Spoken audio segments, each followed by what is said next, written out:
Hey guys, Shakiel Mahjouri. You can call me Shaq here for MMA Mania with the man, the magician, John Dodson. How are you doing, sir?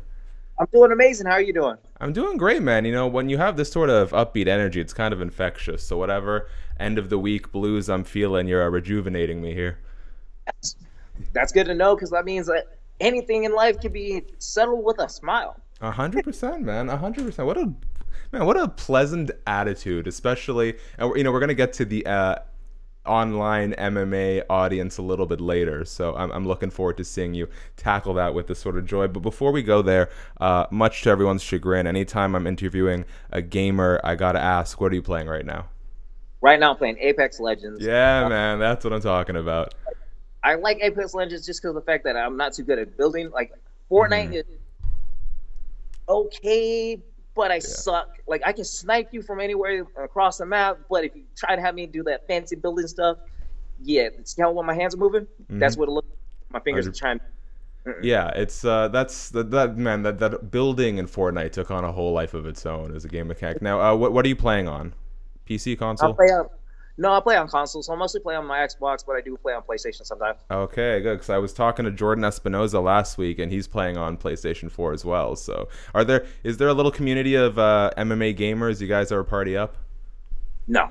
No. Uh, Everybody I keep on trying to like game with never hits me up. But I got a bunch of people I train with at the gym, and they like playing Fortnite. And whenever I can like sneak them, steal them away, I try to entice them playing this game called Friday the 13th, and then none of them want to do it because All one, right.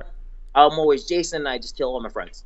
All right, man. Well, listen, add me on PSN, and I'm down for Apex anytime. Let's talk a little bit about your fight. You are taking on, of course, Nathaniel Wood at UFC Rio Rancho on February 15th.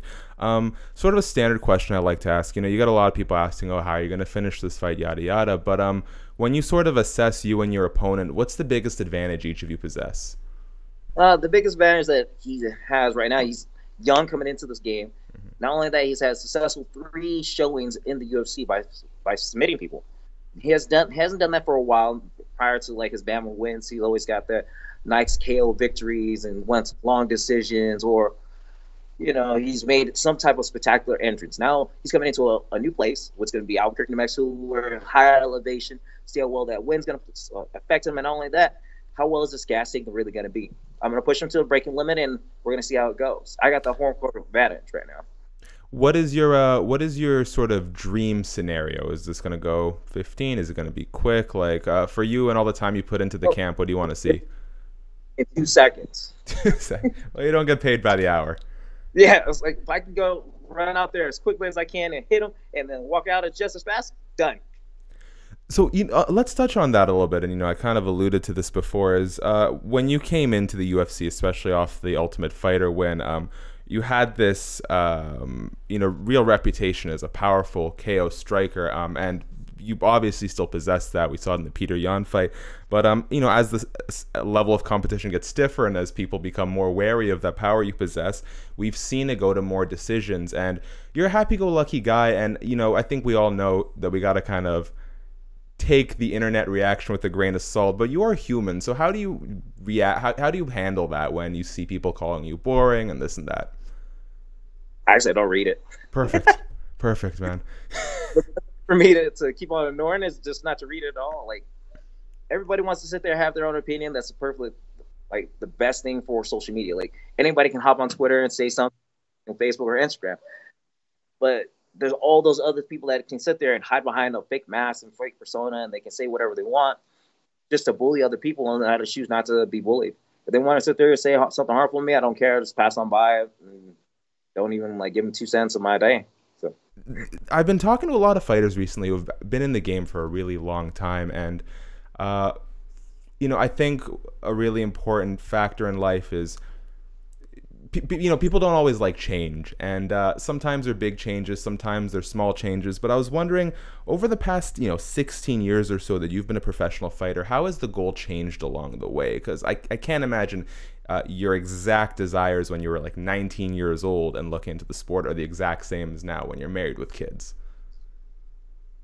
kind of still is. Like I Hmm. want to hold titles in different weight classes.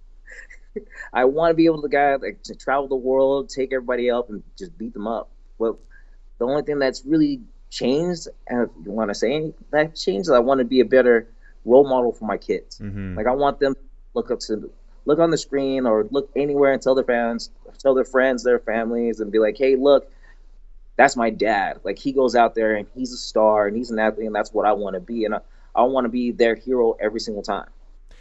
How has the sort of rigors of training and preparing for a fight sort of helped or hindered your responsibilities as a parent? Because you have some fighters who just don't even want to factor in kids and family when they're focused on this. But I imagine, like, as you know, you have to be so on the ball with training all the time that it may be it might be a great tool to help you with parenting. Tell you the truth, it's actually help. Having the determination that what you have to do and set like your daily routine is key. Like I wake up in the morning, make sure I take the kids, get them ready for school, while me and my wife handling and juggling the rest of the day with them and everything else. We help them with the schoolwork, and then I have to blend in with all my training schedules. So everything has to be intertwined and just kind of weaving it together instead of it being like like trying to pile up something on top of a little stick figure house. Mm-hmm. Like spread them out so thin, like so far big, and tell them they need to put all the pilots on top of their plate, and then that's crap. When you have a strong foundation and start doing things on a regular basis, then smooth and easy, and nothing has and it doesn't change anything that we do right now. Mm-hmm, for sure. I know a lot of fighters don't want to look too ahead past their opponent, but Nathaniel Wood said after this fight he's hoping to angle it in a matchup with Cody Garbrandt. I'm wondering if you've got anything in mind that you'd like to see post UFC Rio Rancho. Tell you the truth, I'm willing to fight anybody they want to put in front of me. Because the way that Nathaniel Woods is talking about is that he's trying to fight Cody Garbrandt because Cody Garbrandt's on the losing streak, and then he's going to be off in his first loss too. So we'll see what he can do after that. I want to go fight somebody that's after my win. Okay, fair enough. Last thing I got for you here. I think you probably had one of the most interesting seasons of The Ultimate Fighter because your coach was one of the most interesting people in MMA, and we haven't heard about Jason Mayhem Miller in a long time, and I'm wondering if you have any stories from your times with him that you could share. Tell you the truth, he was not as crazy as like how he is on TV in front of the camera. He wasn't like that. He was more caring and everything else. He's down to earth. He felt like Greg Jackson being in my corner already. Okay. Like he was giving that comfort. He was like, hey, you're going to be good. Do you need anything for my help? Do you need anything for my guys? What would you like for me to do to make you win this fight? And I was like, anything that you can offer me would be perfect. He goes, well, you let me know, and we'll work it all together, and we can just play around. And if you want to just sit there and just talk, we can do that too. And I was like, I feel like I'm at home. Sweet. Shout out to Mayhem. Yeah, he was the nicest dude I've ever met in my entire life, and he really cared. Like he didn't know anything about me, but he still took the time to get to know me and want to help me out and pursue my dream. Like it felt amazing, to tell the truth.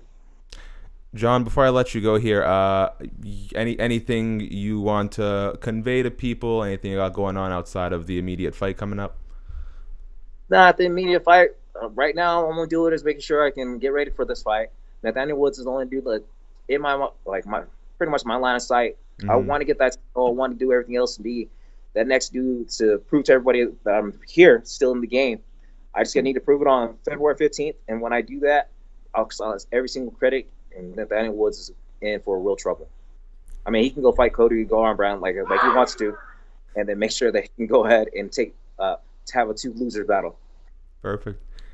Shout out to whoever is off camera. John Dodson, I want to thank you so much for the time today. You fight Nathaniel Wood at UFC Rio Rancho on February 15th. Best of luck, and I'll catch you next time, friend. No problem. Thank you. My daughter was trying to shoot me with a gun. That would have been great for the video.